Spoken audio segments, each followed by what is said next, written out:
You are meeting here with the joint committees of SCOPA, Standing Committee on the Auditor General, and COCTA. We are largely following up on the latest audit outcomes in relation to municipalities, and so we would want to engage with you to look at how we can actually change the situation within that municipality, particularly to ensure that we end up with a better outcome. And you come from a very difficult audit history, and so we would like you to move to a point where, when we say fully, we will say clean audit every year. And so that requires a lot of commitment, it requires a lot of support, it requires also a lot of understanding that the dysfunctionality of municipalities has to end. Good governance has to reign in all municipalities. Financial mismanagement, corruption, negligence, and all the transgressions that are reported by the Auditor General are addressed. So that's the spirit in which we come to deal with this issue. So we will therefore be opening up issues for discussion, and then we will move to get you answers as we go along. We will start with this team. We'll take a few questions and request answers, and then continue in that way. I just ask you to focus on giving us facts, technical information.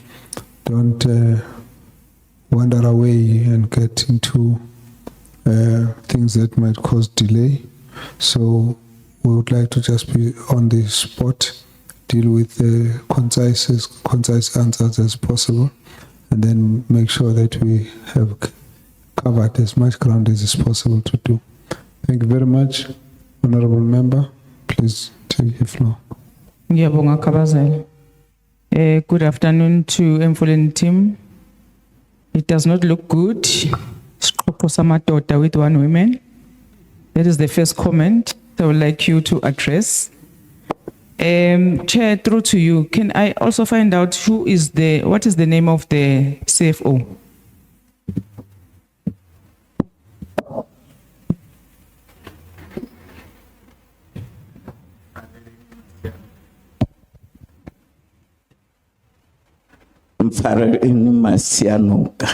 Okay. And what is the name of the supply manager? Supply chain manager is Jason Mkwani. Okay. So to you, Mayor and the team, can you please clarify the issue of the court case, and then clarify to us, when was it? I think it was 2024, whereby the CFO took the supply manager to court, claiming that there is a corruption that is taking place within the supply chain management, whereby the CFO claimed that on the WhatsApp group, he is encouraging corruption. And he took the matter to court and he won that matter. I thought it was you when I asked for your specific name, but since it was happening last year, is a cause for concern. Please take us through as this committee, because we can't just allow that to happen and then there's no clarity on that one. The second point on the supply chain management, I just want to get a clarity. It is said, or it is alleged, that the person who is the head or who is the leader of the supply chain management is a member of a certain political party, is a very senior member of a political party. So therefore, I want to ask from you, leadership, there's no conflict of interest whereby you took a person who is playing a role in a certain political party to head your supply chain management in order to also to curb corruption. Secondly, on the issue of forged documents, whereby around about 17 officials were suspended during the spaza shop. There was an issue in the country about the spaza shop, and all departments, especially the government, tried to deal with the issue of spaza shops. So remember, we even lost our kids from school. Now there is a matter that I need a clarity from you. Is it true that the municipality was engulfed with the officials who was distributing fake permissions to the spaza shops? As a result, there were 17 officials that were suspended. If you can update us with how far with that case, if it happens, and how far with the case, and who was fired, there was any decision taken. The diesel theft that is happening and implicated workers as well. Please update us. Go to town about it. The ghost workers in the municipality, that is also milking millions of taxpayers. How did you solve that? Is still happening? If it's still happening, why is still happening? And if it's not, how did you address it? The last one, Chair. Emfuleni, I just visited Emfuleni, I think 3 months back. Each and every corner is a dumping site. Why you don't have waste removal in Emfuleni? If you have, why are we experiencing that dirty that is happening in Emfuleni? Thanks, Chair. Thanks, Chair. No, a first question. I would love to understand from council. You are it appears like you are a financially struggling municipality.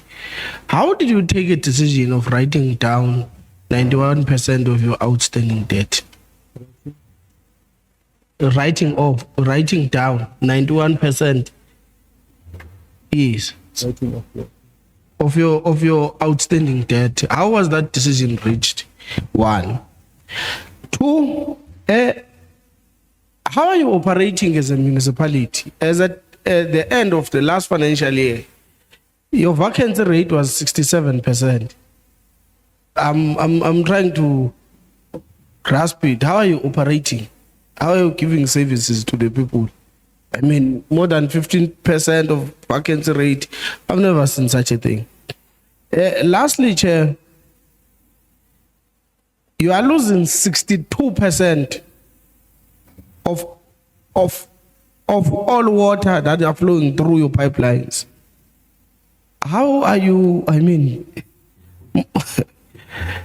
and 24% of electricity, both of them are above norm. The water, it's even worse because the norm for electricity is 10%. For water, it's I think it's 20 or 30%. Please, can you just allude that to me?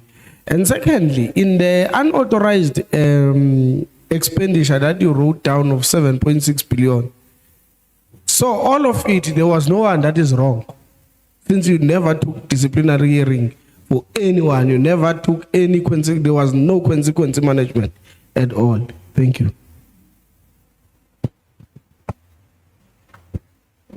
Thank you, Chair, and greetings to the Mfuleni team. The name is Talent Egupega of SCOPA. Chair, I just want to know, the Auditor General's report reports that there's a serious issue of irregular appointment of service providers from the municipality.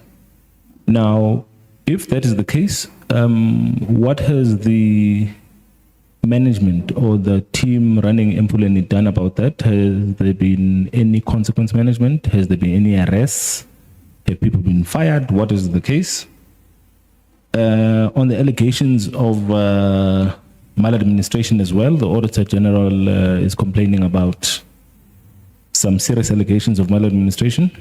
Could you, number one, talk to us about those allegations? What is that about? Number two, could you please tell us what has there been any consequence management for that? If not, why not? And then the council wrote off 7.65 billion of unauthorized expenditure. Could the possibly, I'm not sure if it's the mayor, the CFO, or the municipal manager, could you talk to us about that? Explain to us what led to that decision. And then on your financial report, other expenditure, could you talk to us about those amounts as well? What is other? There's an expenditure item called other expenditure. What is that other expenditure that cannot be detailed as to what the money went to? Thank you, Chair. Thank you, Chair. Good evening to everyone. Dombo Viomende, member of SCOPA. Over and above the question on the write-off, which the AG says it was done illegally, why there are no investigations on your fruitless current, declared fruitless and fruitless and wasteful expenditure and unauthorized expenditure? And then the unfunded budget, what informed the tabling of your budget? Because it had no indicators as to it's going to be a budget to do what in the municipality. And who drafted that budget?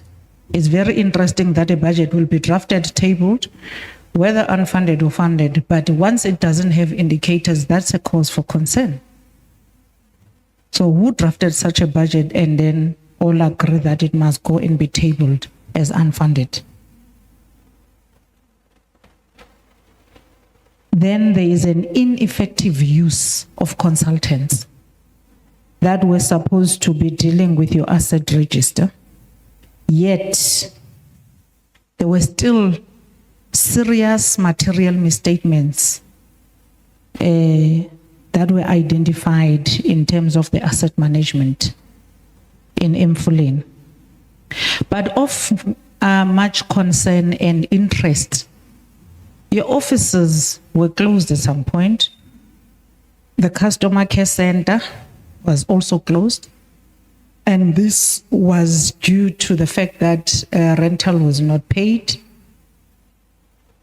Why was that?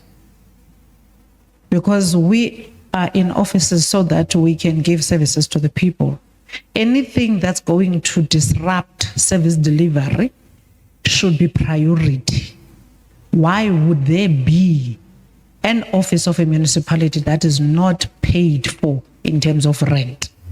And why are you not complying with the debt relief contract that you have in terms of ESCO, as it is advised by the Treasury? Why are you not then complying to that contract and pay ESCOM so that we do not have issues with ESCOM? Thank you, Chair. Thank you, Chair, and greetings to the delegation. The name is Kwenza Madlala from SCOPA. The first question is on the 600 million municipal infrastructure grant that you guys returned. What could have been the causal effects of that? And what mechanisms have you put in place to prevent future occurrence of the same situation, given the state of your infrastructure and the entire municipality? Number two, you are registered to be spending a lot on security, about 12 million by April or in April. I want to understand what is the reason for that. What are you securing? Yeah, the next question is, I would like to understand the age and customer makeup of your ESCOM debt. So you can just take us through that. How long back does it date, and what is the makeup of it, of the customer for it? I want to check if you've got any private-public partnership plans in place at the municipality. And lastly, I have been to Mfuleni, and I was there on constituency oversight. The entire place is dilapidated. It's a sad scene for people to live in. What is one service, at least out of all the services you have to deliver, that you can say you are delivering with distinction? Just one. Thank you. Thank you. You have a list of questions. Please deal with them.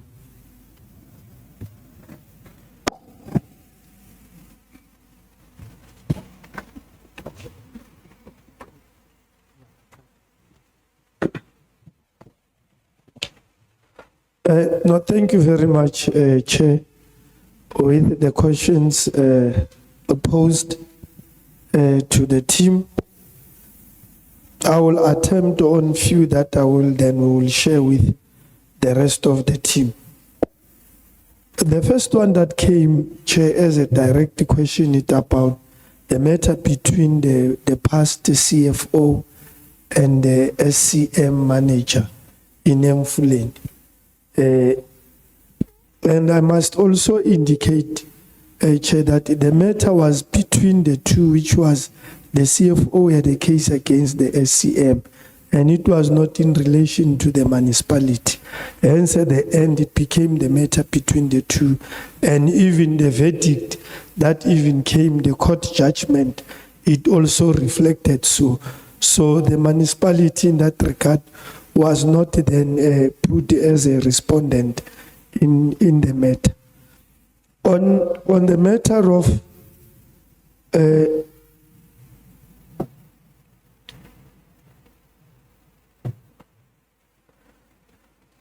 the 640 that was unspent, the question that was coming from Babu Madlala from SCOPA, that was returned. In many headlines, it appears as if the municipality sent back the money of around 640, but the reality was that, Chair, during that year, I think it was 2023-2024, what happened, Chair, is that the account of the municipality was attached by two creditors, which was ESCOM and Rainwater. So for about 8 months, as a municipality, we are unable to have access to the money that we had. So as a result of that, in that 8 months, the only money that was coming was the money that was paid by the customers or by the residents. But we as a municipality, we didn't have any access. We couldn't pay anyone. We couldn't do any of the transactions. So as a result of that, up until June 2024, and then that's when the financial year ended. Then, as a result of that, then that's when that the money was then returned. But one other thing that happened during that time of the attachment, there were several letters that were written to different political offices. The MEC, we even wrote to the Minister of Finance. By that time, we even wrote to the Office of the President, seeking intervention in this regard. And one of the interventions that was brought in was Schedule 6B, whereby the National Court was saying that on part of the money that we have, we cannot, Cocta said, we cannot continue to put money that will not be unspent. And so then, therefore, Schedule 6B suggested that whatever project that the municipality has, will work together with Cocta, whereby the municipality can do the assessment of the work that has happened, but in terms of payment, it will be paid direct by the court. And that was one of the interventions. But the other good thing that we needed to look at, in particular in that financial year, when this started, it started around November. But in terms of the MIG that we had already spent by that time, we were sitting at 42%. Meaning it was saying that we were progressing very well.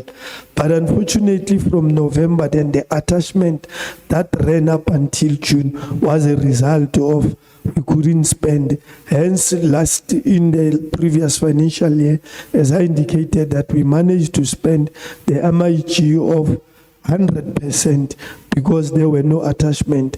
And the attachment that came recently, it was an attachment that came very late, whereas we have done significant progress in the matter that we had.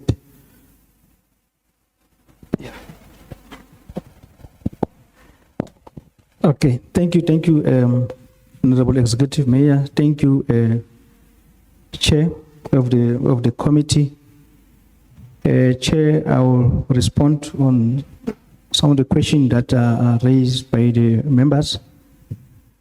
I will start with a question of the 17 official that are on the process of disciplinary. There's a specific question that the honorable member asked about a specific employee who was issuing the license illegally. Our manager corporate services is here. Where I miss out, he will add. But what I want to report, we've dealt with, with that matter.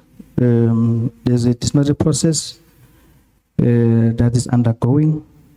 Is approaching to an end where we'll get a verdict on the outcome of the process. And the other 17 officials that were attending disciplinary, they vary. We know the cases that we know they vary between the departments in their nature. It's not only for for sponsorship. They range from economic development. You've got others from community services, others from shared services. So any transgressions, Chair, that's what we're dealing with. And some of these members, Chair, the case are concluded and they are dismissed, including the three senior managers that are reporting under Section 56 managers. Their case are closed and they are also dismissed. There's other cases that the question came where it was found that there was a diesel theft. To those who normally visit Mfuleni, you will hear that there was no diesel, but we have found the people or the culprits that it was like a syndicate. So there's a case, on that. They are attending disciplinary processes. So their cases are underway. We are following the bargaining disciplinary process to finish the cases. Then there's also a case, a question regarding the ghost workers. Chair, I would like to report that I'm not aware of any ghost workers.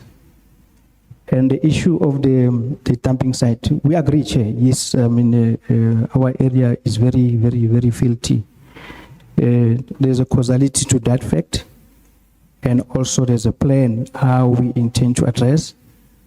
And also there's a support that we are getting from provincial department, GDAT. I'm sure some of you have seen recently on the news where there was also intervention from the office of the MEC COCTA, where we're dealing with all the dump that is outside. So there's a new landfill site called Yakani that's under design, and there's also existing landfill site called Springs.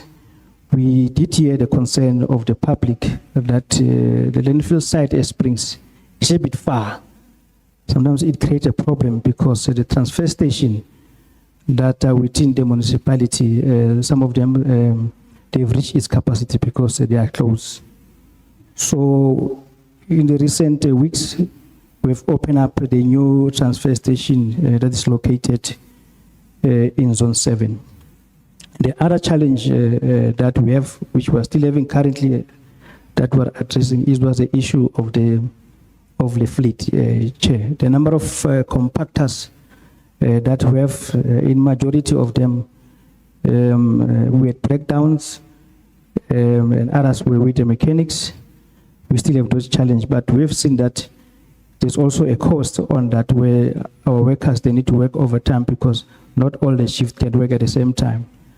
So we are in the process of concluding a long list term contract where we'll be getting the compactors and other vehicles that are needed for service delivery.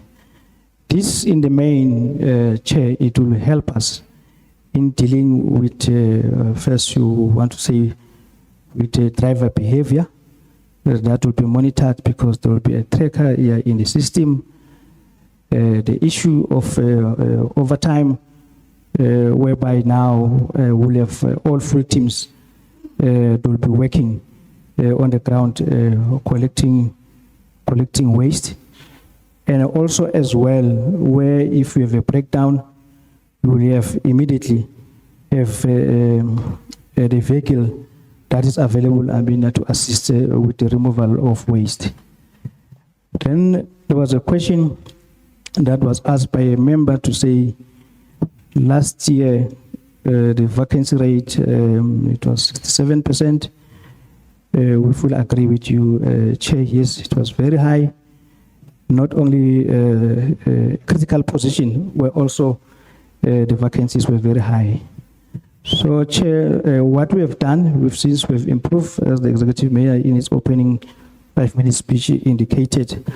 How was the situation at Mfuleni, starting from the top executive management, where at some point it was only myself and the CRO who were permanent employed.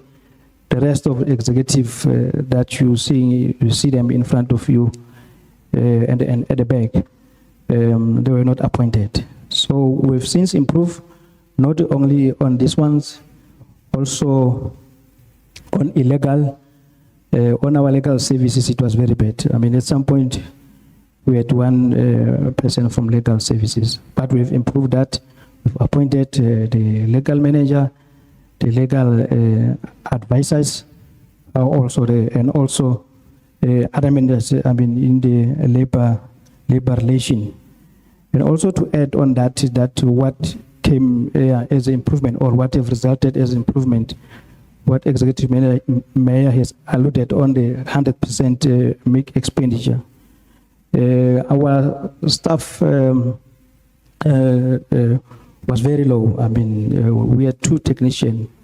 At that time, we did receive support from the province in the likes of SAIC and also MISA.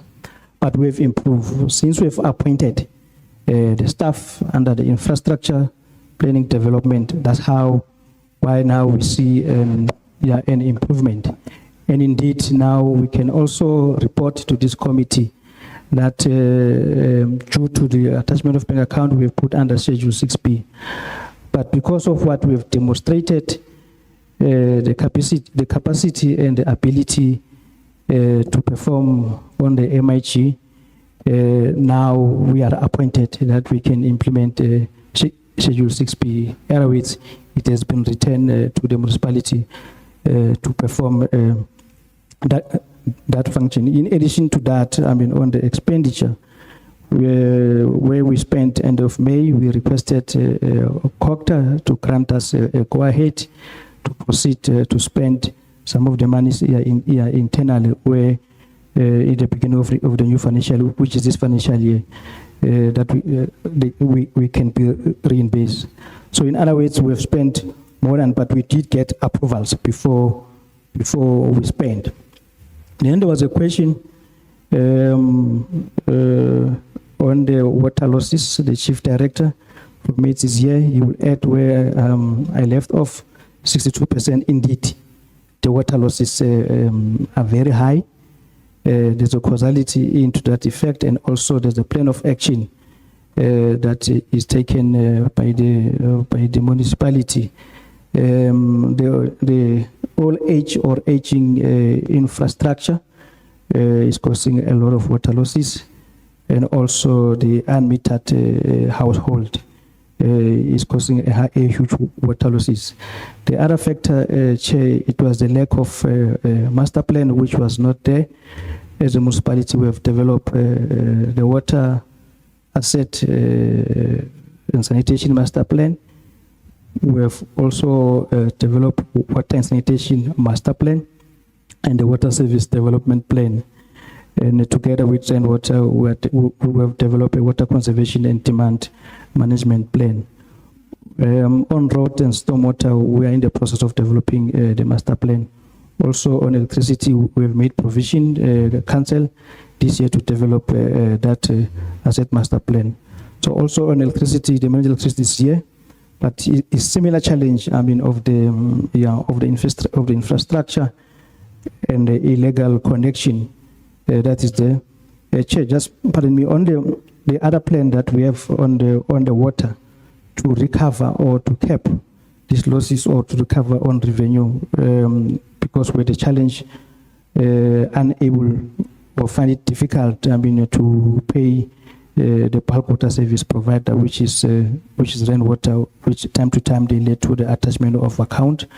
But we came up with the resolution to say how can we deal with this matter moving forward, so that we avoid the attachment of bank account, where we came up with a process that we need to enter into the special purpose vehicles, where together we'll deal with the challenges of water. Similarly, to electricity, Chair, we are under DAA. The DAA is a disciplinary agency agreement, where rainwater and large power users of electricity, they went to court where they forwarded their prayers that they need to pay ESCOM directly. There was an outcome, the verdict of July 2023, whereby one of the conditions was that the municipality must appoint ESCOM as a distribution agency agreement. So that was done. Currently, we're implementing that. We are under the DAA. It just came after this Circular 124 of the National Treasury, where we are under debt relief. So the DAA is working very well. We're working together with ESCOM, where it's very clear that where there's no meters, ESCOM need to install meters. Where meters are not working, and then ESCOM need to do that. And also where there's a capital expenditure or intervention, we need to do that. So we're working together with ESCOM in that program. So it deals with all the issues that we need to deal with in terms of electricity. Chair, before I hand it over to the CFO and the COO, let me just check whether I've got any other issues. Okay, let me hand over to the COO and the CFO. Through you, Chair. Thank you. Thank you, Chair. I will only take the UIF one because it's been raised almost in threefold. But first, I would like to bring that the 7.65 billion that was written off had an history items that is started from 2014 up until 2023. That is why the magnitude of the amount reflects the 7.65. What we tackled in terms of the municipality was that we looked at item per item in terms of the UI, the unauthorized, but the whole 7.65 Chair is rent, water, and ESCOM overspending in terms of our budget. That is the only two creditors that we have that made that 7.65. The reason may be, Honorable Member, you find that there is no consequence management in that regard. What happened is the bill that comes from ESCOM in terms of our accounting will have to accrue it, and it overspend our budget at the end of the day. That is the items that we looked at in terms of analyzing our unauthorized expenditure, and we took the report to council and further to MPEC in terms of that explanation, and MPEC and council agreed in terms of how the process unfolded. That is why there was no person held accountable to or held to find that there was some offense. That is basically how the 7.65 of the unauthorized came into the picture. It's almost 9 years of the unauthorized. The municipality never looked at that one to ensure that that unauthorized is being taken on year-to-year basis. But in the previous financial year, in terms of that analysis, we looked at it and made sure that we deal with the unauthorized, and the remaining balance, as you see in the annual financial statement, are related to other transactions that relate to normal procurement processes. That is where the report in terms of the resolution of council was to say those items needs to go to MPEC and Financial Disciplinary Board for further investigation to check as to whether what transpired, was there any irregularities in relation to those transactions. And the process is still ongoing. As you can see, the backlog of what our UIFNW is on that document, Chair. I think I've tried to cover both the three in terms of the UIF and W.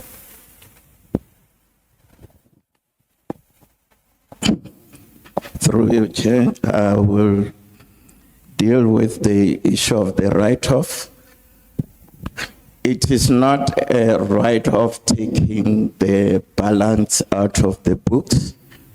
It is an impairment based on Mfuleni policy, and also the policy looks at debt that is over 90 days, and then we go through in detail to check whether that amount will be recoverable, and then we make provision for that, which is impairment. And based on that, because if you look at our outstanding debt, most of it is sitting over 90 days, which meant we had to make provision for that. So it's not write off and taken off the book. It's an accounting treatment for where having assets, you are not going to likely recover the amount. That is the impairment that we have done. I must indicate that yes, we are currently, as part of revenue enhancement, going through incentive scheme where we give residents and business that comes to us for relief, and we are taking that also with credit control measures. But we have not yet written off 91%. It's an impairment. And the question was, how do we operate when we have got these high losses? Yes, indeed, it is a challenge. That's why we are taking initiatives to work with Rainwater and ESCOM to resolve the issue of high water losses. Because you can imagine, Chair, if you buy for R1 and you lose 62 cents, it then means you need to recover the R1 from the 48 cents that you are selling. And with that, either you will have to overcharge the customer or you will never recover.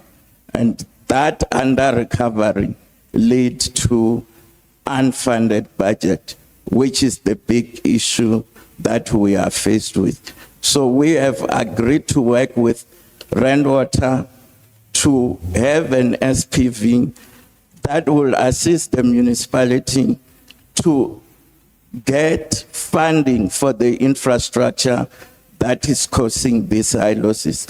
And we believe working with Rainwater, we will improve on the infrastructure and reduce losses. And in the end, we will have a budget that is funded. The other expenditure, it's mainly expenditure that from a materiality, it's below a material level to be disclosed, so they are added together. We can bring the drill down of that expenditure.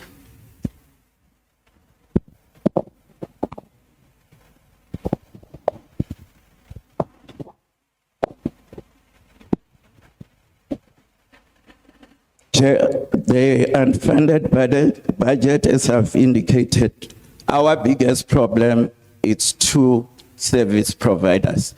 It's ESCOM and Rainwater. Together, we are owing more than 9 billion for those two. So even if we have budgeted for surplus in the current financial year, the fact that we owe ESCOM and Rainwater such amount means that our budget cannot be funded if we are looking at the balance sheet.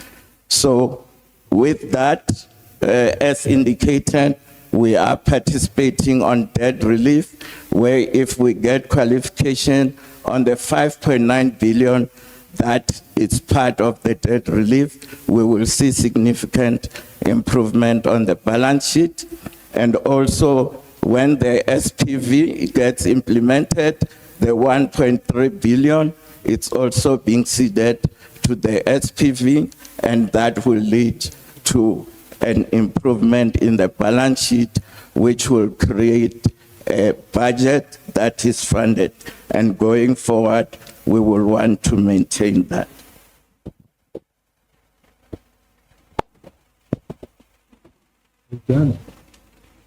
Thanks, Chair. I think there is two that I picked that we did not Are you respond. done?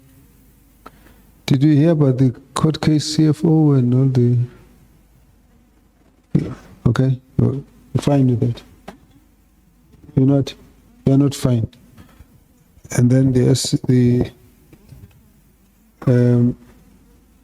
Thanks, Chair. ghost workers and this private shop. Okay, no, that's fine. Ghost workers. On ghost workers, the MM did mention that we don't have any information about ghost workers in the municipality. On the issue of the supply chain manager and the CFO, it's a civil matter. It's not a matter that includes the institution. That is it in summary, Chair.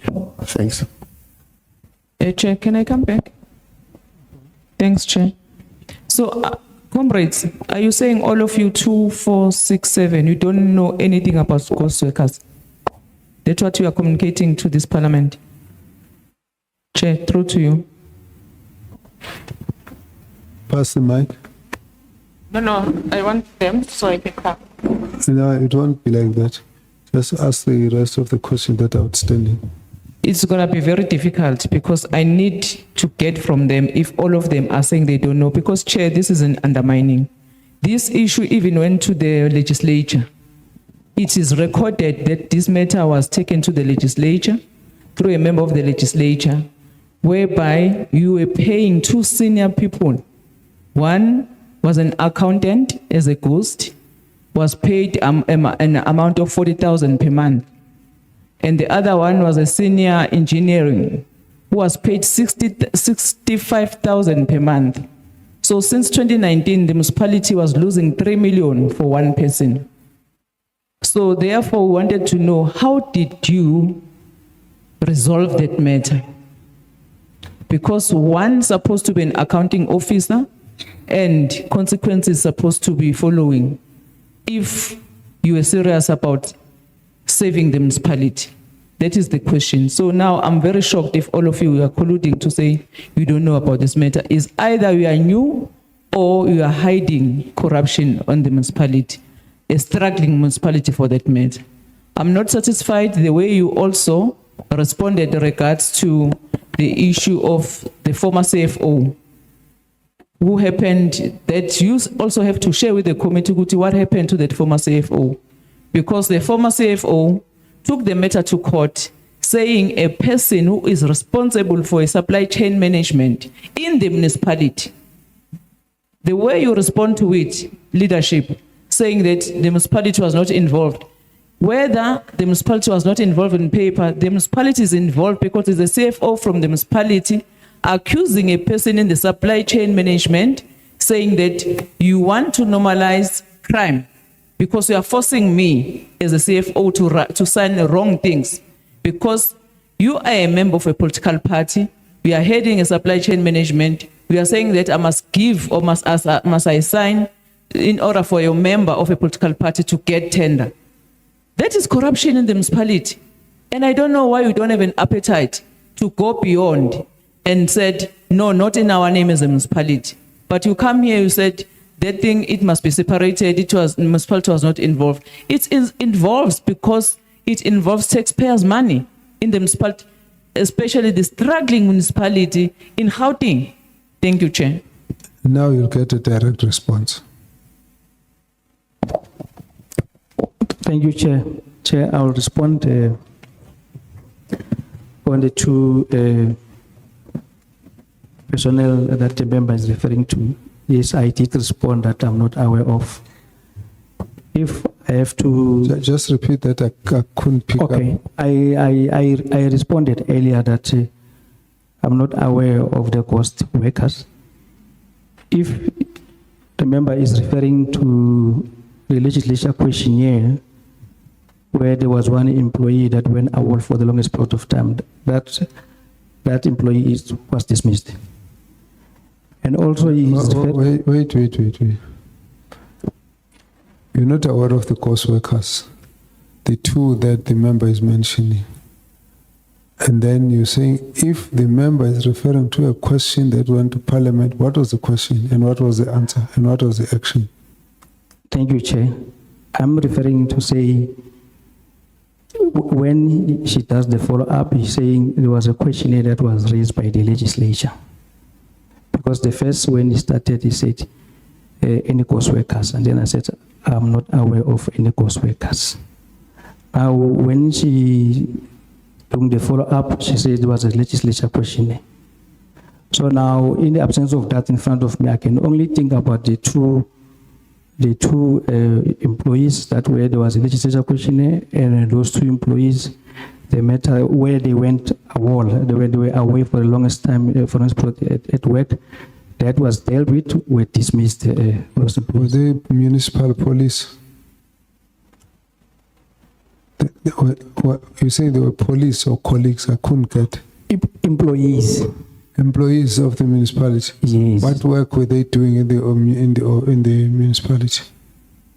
One, it was an accountant, and the other one is on community services. I think my ED is here. He will tell me what exactly is work. What did they do so that they get dismissed? The one that was dismissed, he was not coming to work. We did follow the processes in terms of the bargaining disciplinary process. We write to him to say he must come to work. We give him the time for him, and then he never came, and then we dismissed him. The other one? The other one, the colleagues can assist me on that one. Also was not coming to it, but the executive director is here, to give me the details on that one. He was an engineer. I'm told that he was an engineer. So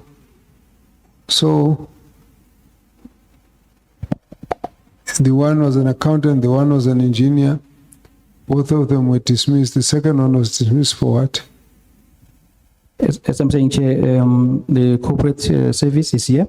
He will assist us. Let's give it to him. Thank you. Corporate services. Come with your chair and sit on the side. We have to see you.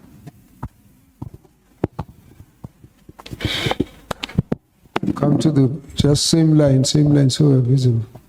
Introduce yourself and then tell us about the two guys. Good afternoon, Chair.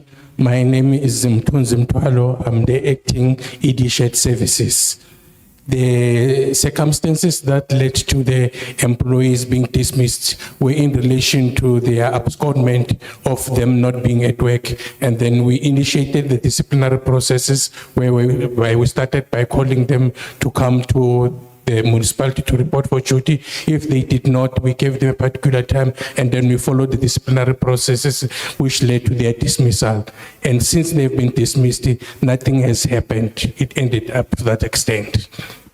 For how long were they away? For how long did they go away? Were they away from work? It was a number of months. Chair, I'm not sure because I only joined the municipality in 2023 in July. That's good enough already. Number of months.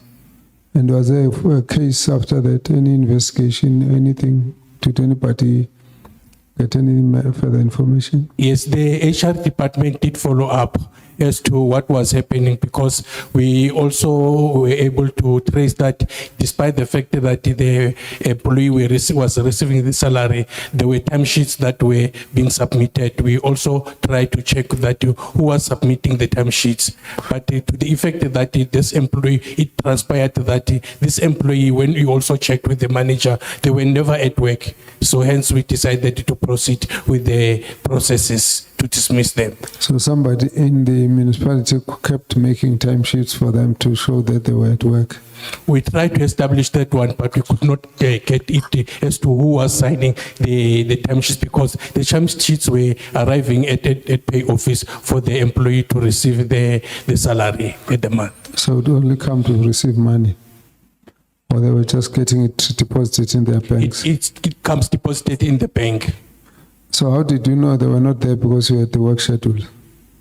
This is why I'm saying that we had to follow up with the HR department and our department that is investigating it with the managers. And that's when we picked up that this manager indicated that this person was never at work. Hence, we proceeded to letters of abscondment to call the person to work, so that we can table the disciplinary process. Failing that, we will then take action against that employee. Okay, so Mayor, this issue, the member describes two things. One is she says they were cost workers.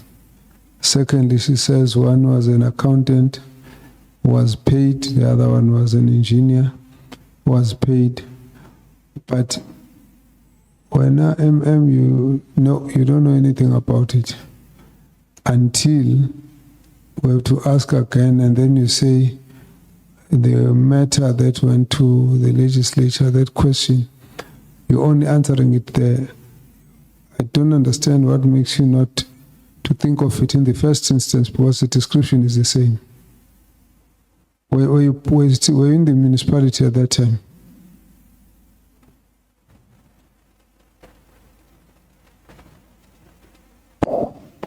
Thank you, Chair. Chair, I think that it happened before my time. That's why I'm not aware of the beginning of this occurrence. Thank you, Chair. Okay, let's close the issue.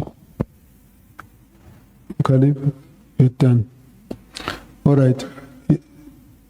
Honorable Member, you still want to follow up? Same issue. When your hand is not up. Pass the mic. Aye. There were two hands there that were up. Let's start with them. Yours will come later. Now I know you want to speak. Thank you, Chair. I just want to make a follow-up on the same issue. So, the person who these people reported to, because in terms of the abscondment process, I think within 10 days, there should be a follow-up that's made and all of that.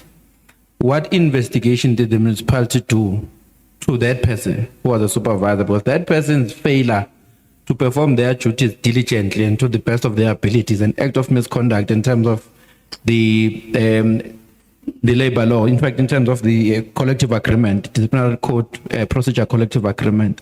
So what action was taken, and what means to recover the wasteful, the salaries, the money that this person was getting paid over all of those months? I just have those two. Thank you. Response. Chair, no action was taken in relation to the manager consent, and the amounts that were paid for the salaries during that period, it was never recovered. But do you agree that if somebody is away for so many months that me and you think is many months, such a person should not have been entitled to the money for which he was not at work, and for that reason someone should have actually gone back to say you have to pay this money back? And secondly, once you have someone who is absent for several months, but you get timesheets. Somebody authorizes and confirms that the person is at work. Who is that person? Chair, like I've indicated, during our investigation, we are unable to trace as to who was that person who was submitting or who was signing for the attendance register for that person to be paid. Asimi Agelo who was submitting. Let's talk about the one who was supervising. We are looking for the one who supervised. No, Chair, no action was taken against the person who was supervising. Yeah, see, we know that. We're asking who was the supervisor. Hayi mana ba. Mana beningawazina lama ghost nani kancane. Ake sibuyele ngala. Beningawazina lama ghost. Ake sithole umuntu oyaziyo le ghost. Chair, I'm not sure as to actually who was the manager concerned, but we can go back and check the manager who was responsible. But you know two things about the supervisor. Yes. One, that they didn't institute any recovery. Two, they themselves were not disciplined. Yes, Chair. Right. Now, we now need to know who that supervisor is. I need you will know when you need to get us that. We need to know, because these are the two things that we want to know. But you see, Mayor, the issue is past the supervisor. It's now with the guys in charge of the supervisor that you can have a case reported even in the legislature. We prove that the people were awarded. We prove that they were paid when they were not at work. We prove that they sent fraudulent work schedules. And we also know that the supervisor was not disciplined. We know there was no recovery. And we're asking the question, there was someone at the top who has actually not done all of these 5 things, and that's the one we want now. Loss on total. Sfuna Lon, who was the supervisor, was that the MM of the time, or was that any one of the directors here? Oh, angibonge Sihlalo. Sihlalo, one of the things that we can say without being shy about the matter, which I can tell you that Sihlalo, all of us that are sitting here by that time were not yet in office. But what we wanted to request is that can we be given indulgence to go and investigate on the matter, and also to check at the outcomes of the disciplinary proceedings of that time. Then with that, Chair, then we can write a report and send it accordingly to the MEC and then come to you, so that we don't speculate. Because one of the things that one might remember somewhere along the way, Guti, there might be some monies that were recovered with certain processes, but we are not sure of that. So hence we request Sihlalo Guti, can you accord us a chance to go and investigate on the matter and do accordingly to respond to it? Okay. That approach is different now. So we can agree to that. What we had a problem with is when it sounds like nobody wants to say it again. That was a problem. You are not there, but we want to know, you must go back and find out who. Because part of the problem that is being raised by these members is a question that says, you simply just summarily written off expenditure, which was irregular. You didn't investigate, you didn't have any consequences on anybody. And the manager here says, no, your own rules allow you to do that. Now, the rules we know don't allow you to do that. They allow you to find somebody and take action. Now, if we are agreeing that you are not there, but now you know what we're talking about, you will now go and investigate with a view to ultimately apportioning culpability onto someone who was in the office at that time. Then we're talking the same language. We can hold it there. Now let's do the last follow-up question. Yes, we'll start with Matt and come this way. Thank you, Chair. Wait. You're doing a follow-up and we finish your follow-up. It took us 10 minutes. Now let's get, is that a new question? No, they have not answered some of my questions, but I can let They it haven't pass. answered your question. Yeah, some of my questions they have not answered. Oh, okay, other questions. Other questions, yes. This one was just a follow-up from a colleague's question. The one I made. Just highlight them, don't elaborate. All right, no problem. The first one is on just one service that they can say they are providing. That was one of the questions I asked. One service. Service. Yeah, of their mandate. If they can point out one service, they can say they are providing at least a distinction. One. Number two, I asked them if they've got any private-public partnership plans as a municipality. Those are the arrangements with the private sector in terms of... On what? Well, it could be on anything. If they have anything called a triple P plan. Okay. Yeah, it could be on any item. Number three, I asked them about the age of the ESCOM debt as well as the customer makeup of it. I did not hear a response on that. And then the security issue. There's alleged high expenditure on security, around 12 million allegedly spent by April. And I need to understand what is it about. Thank you. Okay, let's come back. Yes, Honorable Mente. Yeah, thank you, Chair. I didn't hear very well the response on the closure of the offices and the customer care. Why was it closed? Why was the rent not paid? And who was responsible for paying the rent? Secondly, on the non-compliance on your ESCOM agreement in terms of debt agreement, it's very clear, Chair, I was hoping that they are going to go back to what they have written here. Because on their financials that they submitted to us, they confirm that their liquidity status is beyond repair. They confirm that their going concern is irreparable. They confirm that they are not collecting anything. They confirm that they are at 33% staff complement or human resource. And thus, they are just running an office, not a municipality. So I was hoping that they are going to clarify that they are sitting there doing that, but there is no hope of getting anything right. Thank you. Okay. Chair, it's on the I just want to know about the collections for the water and the electricity. Are there any collections at all for those services? Do they get anything? Maybe I misheard. Okay. But Chair, lana kukwakoko la Chair. Akwenzeki lutho la. Thank you, Chair. Thank you. No, thanks, Chair. I did not want to miss an opportunity of putting something that I hear that is incorrect. My question would have been around the 91% write down, not write off, write down. And there's a difference between write down in accounting and impairment. Impairment is a trigger.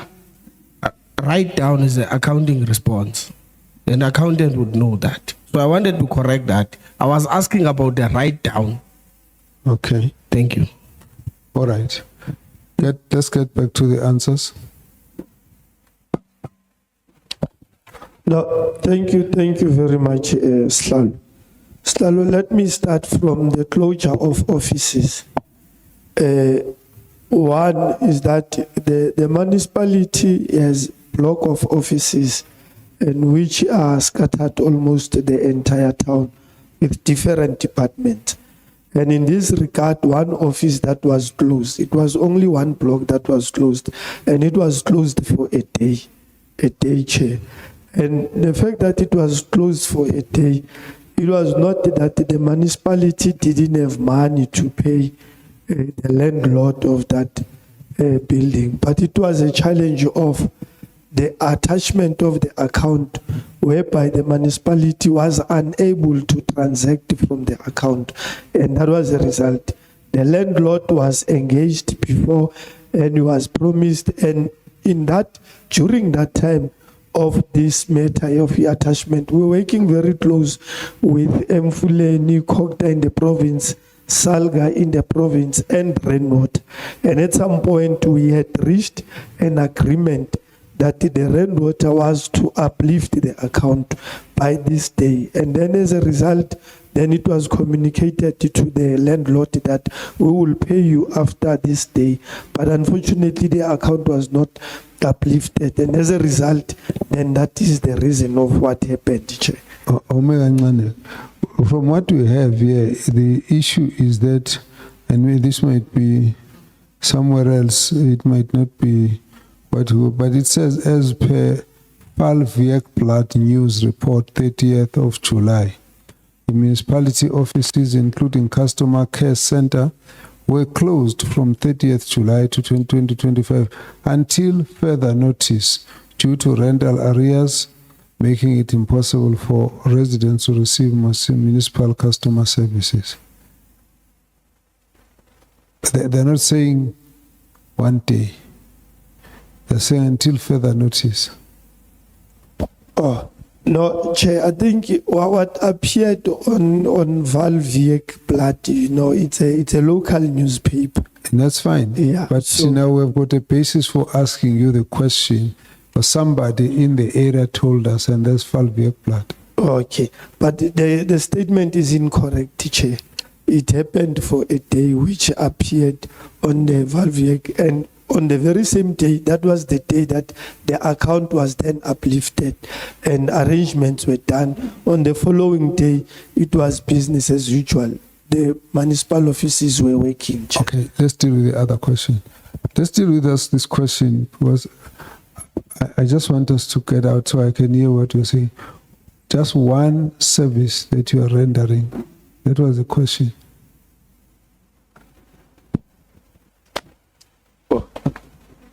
It's fine again. Well, Chair, there are several services that the municipality is providing, though not to an excellent. Your municipality. Yes, that Mfuleni, though not no excellency, Chair. But these are the matters that we are improving on. Hence, at some point, No. We're not just telling the story. That's why I wanted you to go to the I wanted something that's concrete there. Let's just get And it's better if we get to answer that question. Thank you, Chair. Chair, the service that we deliver excellence, although their losses is water. You will never had a complaint of shortage of water as much. The water losses are very high due to infrastructure, but we deliver waters every day to the community. In addition to that, the water that provide Gauteng is coming from Mfuleni. Okay. To ensure that substation is delivered with electricity uninterrupted. Thank you, Chair. Okay, let's deal with the other questions. You can give me the other responses. Thank you, Chair. On the issue of the debt relief, the ESCOM one, if the honorable member can recall, we are saying in the previous process cycle of the debt relief, we were able to get the 1.9 billion write-off. It was if you look at the financial statement, the outcome of the debt relief in terms of National Treasury giving us a directive to say, did we qualify, came during the process of the audit, and we were able to adjust the financial statement in line with the letter that came from Treasury to say we have been qualifying for that 1.9 billion.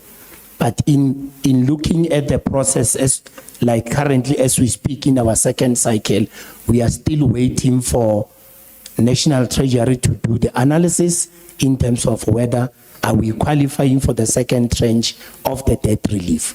Basically, what was given before vis-a-vis the outcome that we got from Treasury is what I'm trying to address to say we were able to qualify in that instance, Chair. Let's deal with the other question. The other question, I think, which we have missed, Chair, was the use of consultant on the asset. Chair, it's not consultant per se. What transpired here is that we have got a subsystem that runs our asset management. the service provider is doing support of the system. One might regard them as if it's consultant. They are more similar with our financial system, which they are also doing a support in terms of ensuring that their system is credible and is producing the data that will be sufficient. And that is why in the issue of AG, when we're discussing the IQMS service provider, was that there is transactions that are pushed from the subsystem into our main ledger. From there, they are pushed to the case where for the financial statement, whereby the finding was basically the reclassification of transactions. That is basically what was happening, so that when they look at all the three, in the final set of the financials, there were misclassification of transactions. That is why we were able to now correct that classification. But the net figure of our assets did not have any effect. It was just a matter of moving item from electricity to water within the infrastructure cluster. Thanks. Chair, the other question was, when did we start really owing ESCOM? It started from 2017. That's how the balance has been growing since 2017. Also on the rainwater, it started around 2015. So that has been the challenge to reduce that cost. Chair, I would not want to debate impairment versus write-off, but I'll give you 1 minute to debate it. I'll give you 1 minute to debate it. Chair, when we do if debtors are not paid, and that debt go to 90 days, when we do the assessment, we will then say, is this amount still recoverable? And through National Treasury guidelines, once the debtor is 90 days and older, it's unlikely to be recoverable. Then you have to make provision for that amount. So you account it and you process it on your financial statement that this amount is unlikely to be recoverable. However, you have not yet taken it off the book. That's why you will see on the note, we are indicating what is the balance outstanding, what is the provision, and then the net balance that is on the financial statement. What is your debate? The debate point here, you agree or disagree? Are you saying the same thing? Because I don't seem to hear that. The question, I'm gonna call Treasury here as well on the same point, so we don't go out with a query. So I'm asking the question: at which point do you agree? At which point do you disagree? Chair, I heard the member saying it's not an impairment. Sorry?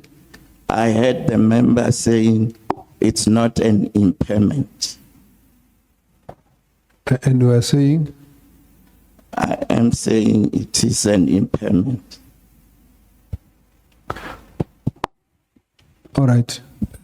Let's move on.